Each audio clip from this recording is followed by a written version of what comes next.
अण्णांच्या किंवा या शेतकऱ्यांच्या बाबा कारखान्याबद्दल काय अपेक्षा आहे सर, तुम्ही थोडक्यात सांगा. अण्णावाहिनीला एकच विनंती आहे, एक म्हणजे काय बऱ्याच विनंती, पण सुरुवातीला त्यांनी आता हे जे काय या टेक्नॉलॉजीबद्दल जे माहिती घ्यायला किंवा सगळ्यांचं हे करण्यात, त्यासाठी सुरुवातीला सगळ्या शेतकऱ्याकडनं मी म्हणतो की आम्हाला माती परीक्षण केंद्र इथं निपाणीला व्हावं, हक्कानं आपलं जरासं जवळ झालं म्हणजे प्रत्येकाला त्याचा जरासा उपयोग होईल. आणि त्यानंतर मग ते या टेक्नॉलॉजीबद्दल जरासं कमीत कमी खर्चात शेतकऱ्यांना जरासं ते ॲप्लिकेशन सगळ्यांना मिळालं तर चांगली गोष्ट आहे. ठीक आहे, ते कसं आपण थोडेफार कंपन्यांना पण आपण प्राचारण करणार आहे, त्यांच्याकडनं पण आपण कोटेशन घेणार आहे. जास्तीत जास्त कमीमध्ये कसं आपल्याला बसवता येईल आणि जास्तीत ॲक्युरेसी कुठल्या आपल्याला कंपनी देईल त्या कर्तव्यावर आपली पण तयार करायची आपली तयारी आहे. तुम्ही आता अण्णा एक 2-3 दिवस मला सांगितलं, जर माहिती मला सांग, सांगितल्याबद्दल तुमच्या जी भावना आहेत मी अण्णापर्यंत पोहोचण्याचं मी काम करतो.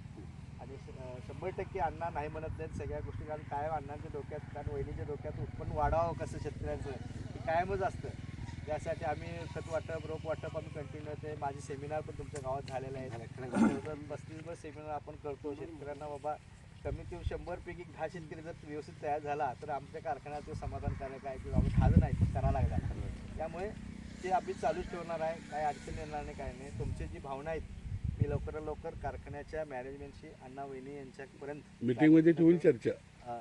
कमी खर्चामध्ये झालं तर सर्व शेतकरी बसू शकतात. ते प्रयत्न आपण करू. आपण शेतकरी बी लईने थोडं त्याच्यात इन्व्हॉल्व होऊ, फॅक्टरी थोडं इन्व्हॉल्व झालं तर नाही. कसं झालं तुम्ही काय जे येतं त्यांना बोलायला आहे त्या पद्धतीनं आम्हाला तिथं सांगता येईल की बऱ्याच लोकांचं मत असं आहे की येणेकरून आमचं माप लागायची स्कीम आहे की बाबा कमीत कमी करून शक्यतो आम्हाला हे करा. सर्व काय फॅक्टरीवर नाही आणि सर्व शेतकऱ्यावर बरोबर. वाया मीडिया करून शेतकऱ्यांना वाढू शकते. शेतकऱ्यांना हे करून जरा फेवर होईल त्या दृष्टिकोनातून शक्यतो पावलं उचलावी. चालेल. सर्व तुमचे भावना आम्ही मॅनेजमेंटशी पोहोचू. मी पण शेतकऱ्याचाच मुलगा आहे, मला पण शेतकऱ्यांच्या अडचणी कळतात. त्यामुळे जास्तीत जास्त कारखान्याकडनं जास्त मदत होईल तुम्हाला, प्रयत्न करू. आता जी 15,000 आहे किंवा आपण तुम्ही 5,000 आहे, मला तर ते दोन्ही जर कंपॅरिझन करून कुठलं चांगलं आहे हे शेतकऱ्यांमध्ये देणं माझं पण कर्तव्य आहे. तुम्ही मॉडेल मॅनेजमेंट तुमच्या अण्णा वहिनींना कन्व्हिन्स करून आपण हे पुढे आपण द्यायचंच आहे. त्या पद्धतीने अण्णांना वहिनींना सांगून ते आपण करून घेऊ. धन्यवाद.